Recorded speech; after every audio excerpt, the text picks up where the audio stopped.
On a warm June evening in 1875, the people of Dublin stepped into the streets to find a river of fire flowing toward them. Not water, not lava, but whiskey. Thousands of liters of blazing hot alcohol rushing through the city like a burning tidal wave. Fences melted, animals burst into flames, and smoke filled the air with the sickening scent of burning spirits and scorched earth. In less than 2 hours, the city would face one of the most bizarre disasters in European history, the Great Whiskey Fire of Dublin. Before we begin, don't forget to subscribe to Crimes Through Time and hit the like button. It truly helps others discover these forgotten stories. Tonight's episode isn't a murder, it isn't a robbery, it isn't a conspiracy. This is the story of a disaster so strange, so chaotic, and so unexpected that it has become one of Ireland's most legendary tragedies. On June 18, 1875, at the Malone's bonded warehouse on Chambers Street, a fire broke out that would turn the streets of Dublin into a hot,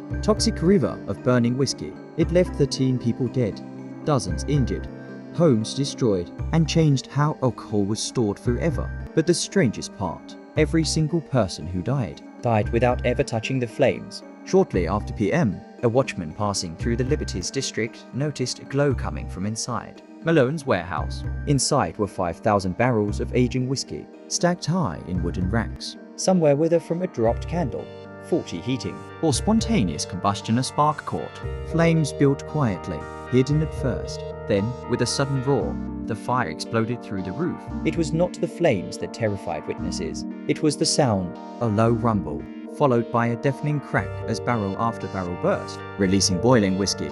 Witnesses described it as like cannons firing into the night. The whiskey poured out of the warehouse, ran down the street, and mixed with flames, creating a rolling tide of fire. The streets of Dublin turned into a burning river. Word traveled fast. People screamed, horses bolted, shopkeepers frantically tried to save their businesses. The worst hit area was the neighborhood around Chambers Street, Bishop Street, and the Coombe, one of Dublin's poorest districts. Many families grabbed children and ran barefoot into the night. But something even more dangerous was happening. The whiskey, hot, burning, and flowing like molten tar, ran into gutters, into alleys, into doorways. Anywhere the fire touched, it ignited. Dublin's fire brigade, led by the legendary Captain James Robert Ingram, rushed toward the inferno, but they faced an almost impossible challenge. You cannot extinguish a river of burning alcohol with water. Water only spreads it further. Captain Ingram shouted the only order that made sense. Bring me sand, bring me manure, bring everything.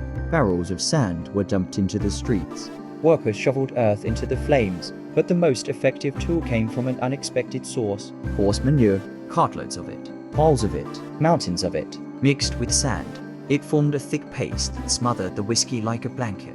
It was disgusting, but it worked. In roughly 90 minutes, the fire brigade contained what could have become one of the deadliest urban fires in Irish history. But by then, the damage had been done. When the smoke finally cleared, the public expected scenes of charred bodies and scorched ruins. Instead, the tragedy took a far stranger form. All 13 victims died not from fire, but from alcohol poisoning. Because as the whiskey river flowed steaming, glowing orange, sometimes burning, sometimes not, crowds rushed toward it. Many tried to save valuables. Others tried to help horses and neighbors. But some tried to drink it. Residents scooped whiskey into pots, pans, boots, anything they could find. Some drank it on the spot. But they didn't know the truth. This was not whiskey anymore. It was contaminated, boiled, chemically altered, and mixed with ash, soot, and manure used to smother it. Within hours, 13 people were dead. The newspapers called it the saddest form of death in the saddest of places. The Great Whiskey Fire changed everything. Fire safety laws, alcohol storage regulations, industrial zoning in Dublin, and the way bonded warehouses operated worldwide.